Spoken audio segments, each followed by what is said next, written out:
Rocky Mountain National Park is the third most visited national park in the United States.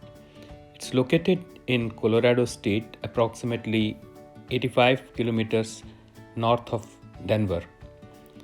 On its east side lies the town of Estes Park, and on the western side lies the town of Grand Lake.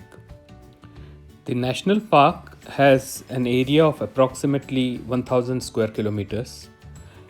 The Continental Divide runs through the center of the national park.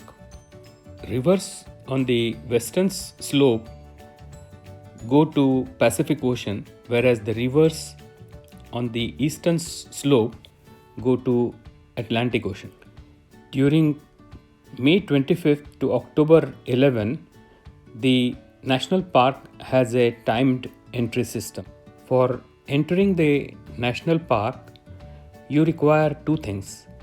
One is the permit or the pass to enter the national park, and second, the timed entry pass. The Rocky Mountain National Park has 5 visitor centers, and one of them is Beaver Meadows Visitor Center. We entered the national park through that entrance. We had to take the park permit, and we had taken the timed entry pass beforehand. You have to apply for that beforehand. We wanted to cover the trails from the Bear Lake trailhead, so we drove up to the park and ride facility and parked our car. And then we took the free shuttle up to the Bear Lake trailhead facility. The Bear Lake trailhead facility is located at an altitude of 9,475 feet, and from this point on you can take trails. You can take trails going to Bear Lake, or the second route goes to Nymph Lake, Dream Lake and Emerald Lake. We did not go to the Emerald Lake, yet the trail took us, or the hike took us, approximately 3 hours. At this altitude, there is always a possibility of altitude sickness, so one has to guard against it. Some of the precautions that you need to take are drinking a lot of water and avoiding dehydration. You also need to give yourself time to acclimatize to this elevation. Our first destination was Bear Lake. It's a really beautiful hike up to there and around the lake, and you can take beautiful photographs out there. Then from the Bear Lake to the Nymph Lake, the climb is a little steep but enjoyable, and when you reach the Nymph Lake, you can see beautiful pond lilies spread all over the lake. It gives a beautiful greenish look to the lake. You can see Haddett's Peak around from there, and then also during your climb from different points you could have a look at the Long's Peak. You can see a variety of trees in that area, including some aspen trees. You can also see some wildlife there. For example, there are a lot of chipmunks, and they have grown very familiar to the humans walking the trails, and they, if you sit down, they can climb on your backs or try to locate food. The entire area is absolutely gorgeous, and you will be able to take some wonderful photographs in that region. The weather in this area can be quite unpredictable, and it is important that you should have a look at the weather forecast before you undertake the journey. In our case, on our way back, the weather suddenly deteriorated and there were some showers. However, we had almost reached to the end of our trail, and so we escaped getting drenched.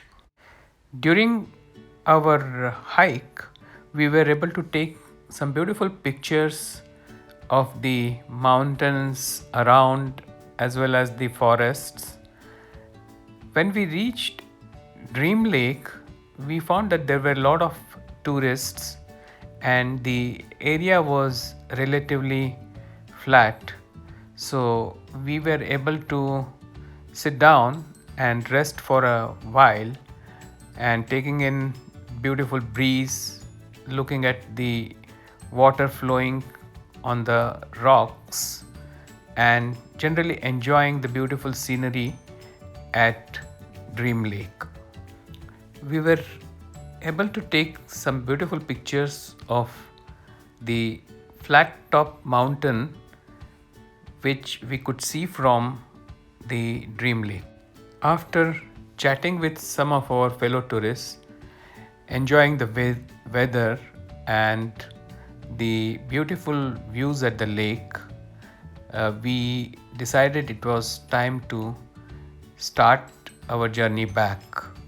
Since we had reached the mountaintop, the return journey was relatively easy as it was downhill. Since showers were predicted, we decided not to proceed up to the Emerald Lake. It is advisable to keep some disposable raincoats or umbrellas to have protection from the showers. Considering the possibility of dehydration or altitude sickness, one should carry at least 1.5 to 2 liters of water. In case you forget to bring water from your accommodation, at the ranger station you can purchase water.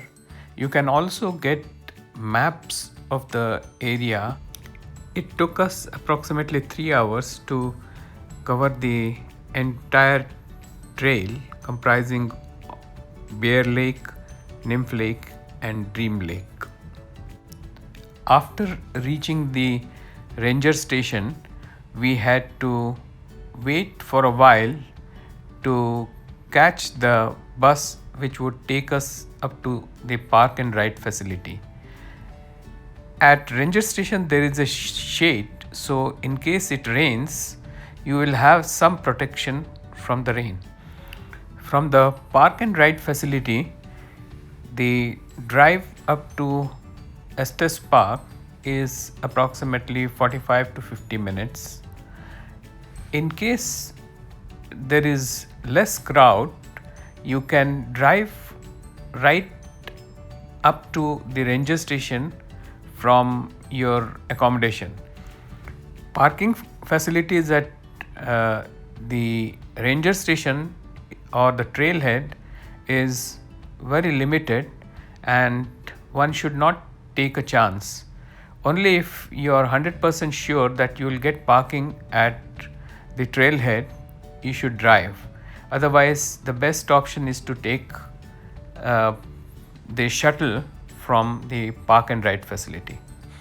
On our way back, we were looking at the pictures that we shot and admiring the landscape that we had just seen.